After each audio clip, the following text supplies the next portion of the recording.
a desert turn into a lively city.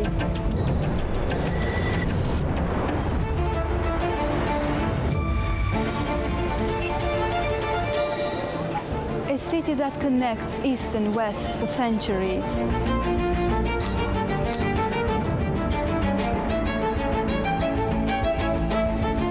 A city painted with oil, now glowing with the light of the future. Baku is a city shaped by winds and fire, by the diversity of its people and the richness of its traditions. This city carries within it the legacies of all those who have left their mark on these shores, their languages, cultures and customs. Today, we explore how it has evolved across the centuries.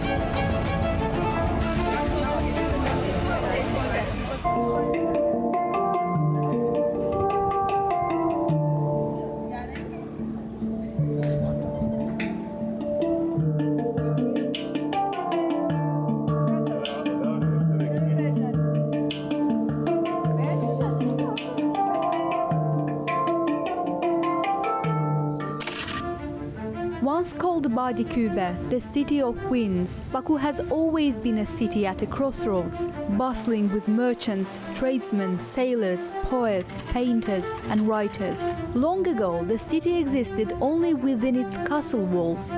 Merchant ships crowded the shoreline, for Baku was an important hub on the Silk Road, connecting east and west with the trade of silk, spices and stories.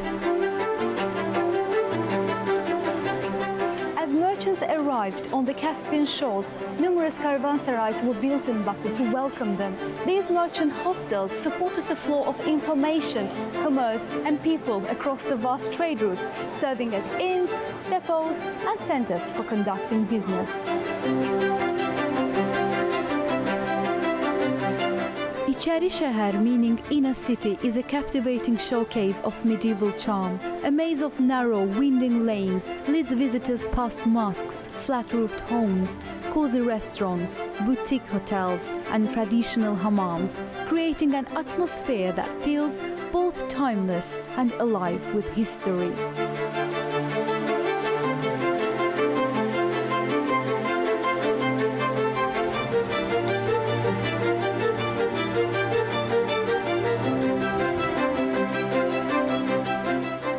We're not talking about a museum trapped behind stone walls. We're talking about a living organism that has been breathing for more than 1,000 years. In ancient and medieval times, around 7,000 to 10,000 people lived here. For that period, it was a big city, a fortress, home, a market, and a spiritual center all at once. Families of merchants, craftsmen, sailors, scholars, and guards lived side by side. The entire city was built to serve both human comfort and security. Buildings were made of local limestone, which keeps warm in winter and coolness in summer, an early example of ecological design. The narrow, winding streets were designed to protect residents from the strong Caspian winds and to create natural shade. Most homes were built around private inner courtyards that offered safety, peace, and a sense of togetherness. At the same time, we're entering a new chapter, what we call the Smart Reserve. We are digitizing our entire heritage database, every monument, every street, and even every tree. We launched a new mobile application for İçeri şehir, designed to make life easier for both tourists and residents. Through this app, visitors can find interactive maps, museum information, walking routes, even updates, and even emergency and accessibility services. For many centuries, Baku's landscape remained much the same, a small port city with little activity beyond trade. During this time, it expanded far beyond its castle walls, gradually growing into the sprawling city we see today. While the medieval city was confined to the fortified area of just 22 hectares, modern Baku now stretches across 220,000 hectares, reflecting centuries of growth, change and ambition. It may seem like a natural progression, but something profound happened in Baku, an event that changed the course of its development and shaped the city into what we know today.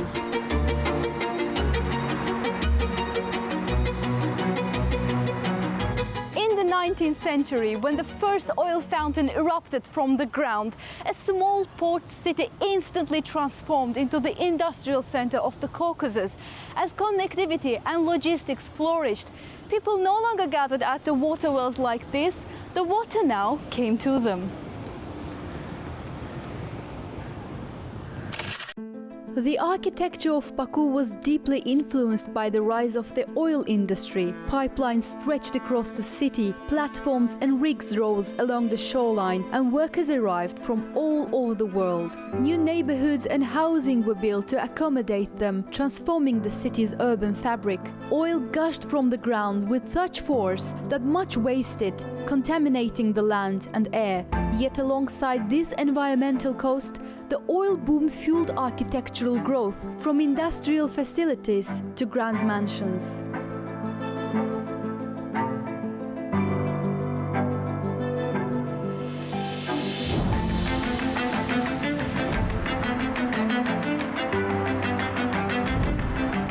Wealthy oil barons raced to construct the most grandiose buildings, and the influence of Tsarist architecture also played a significant role.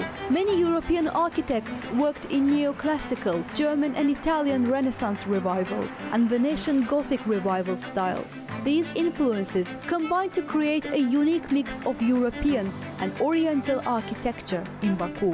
That was the time when industrial zones spread across the city, leading to the development of logistics and infrastructure. As Baku grew, the city adapted to its expanding population, and in turn, the people gradually shaped the city itself.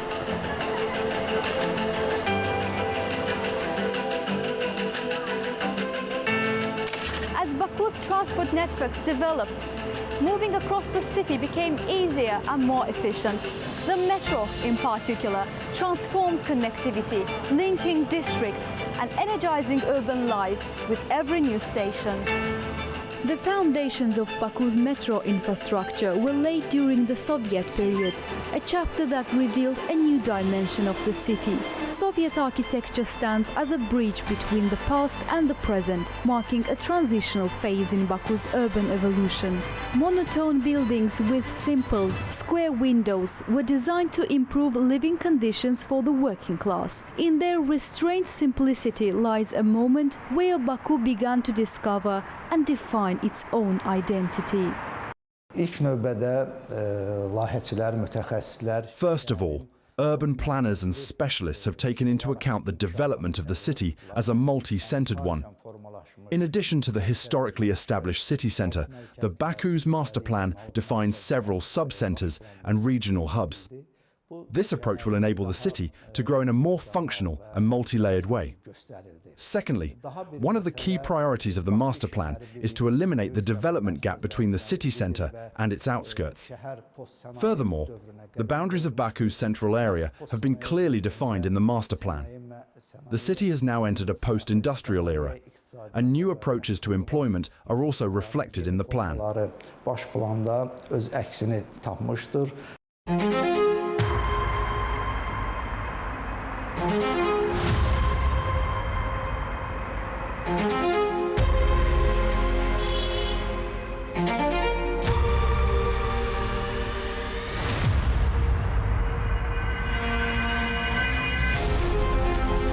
Today, the city has become a showcase of modern architecture, with numerous distinctive buildings shaping its skyline. At first glance, the contrast between old and new may seem striking, even abrupt, but each structure tells a story, a narrative of how Baku transformed, blending history and innovation in a way that is uniquely its own.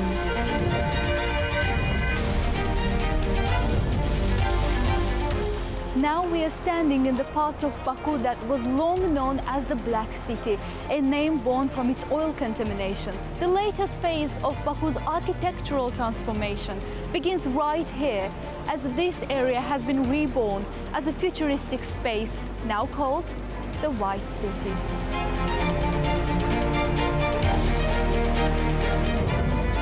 Baku's White City emerged from the remnants of its industrial past. Oil-contaminated soil was excavated to depths of up to 8 meters, with a total of 1.5 million cubic meters removed from the site. The reclaimed 39-hectare area has since been transformed into green space. Modern architecture has completely reshaped the landscape, transforming what was once a barren desert and oil-polluted area into a lively urban paradise.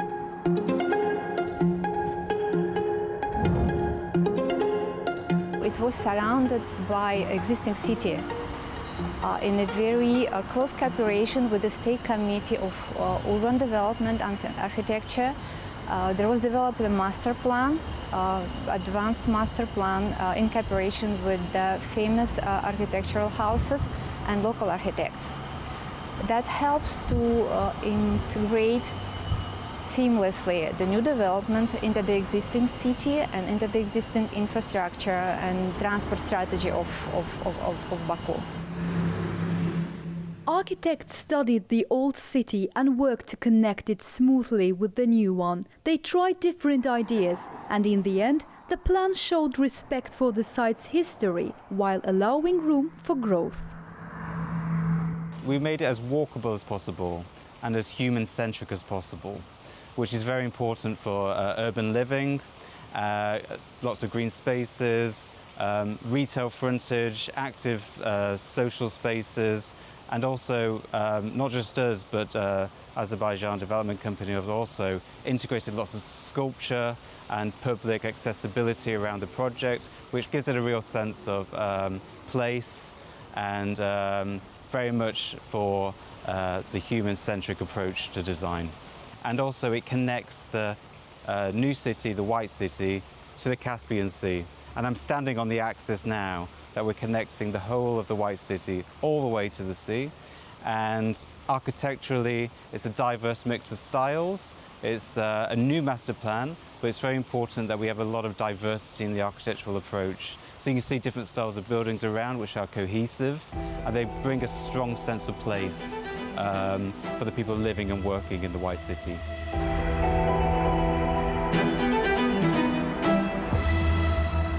The current population of White City is around 50,000 people. By the end of the project, it is estimated that the number will rise to about 200,000.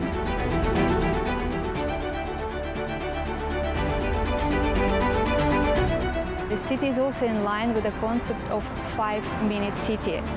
It means residents can find everything what they want within 500 meters from where they live or work.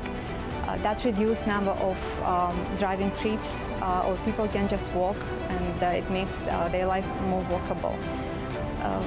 What is also interesting here, it's a pedestrian priority, and the ratio of green zones is more than average. There are many parks, there is public art in the street, and this altogether is very much in line with the modern concept of happy cities, sustainable environmental cities and happy cities at the same time.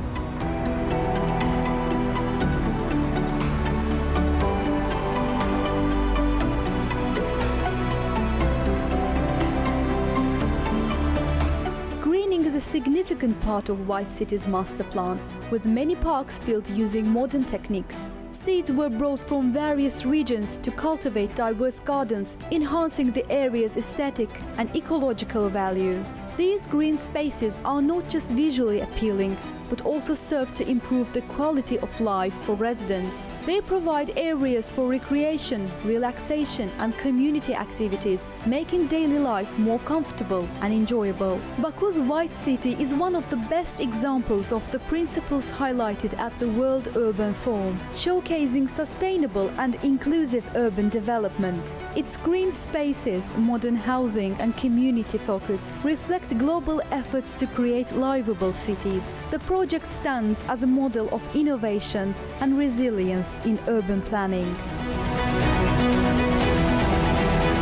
A closer look reveals that, much like a Caucasian carpet, Baku is a tapestry of textures, patterns, people, colors and centuries.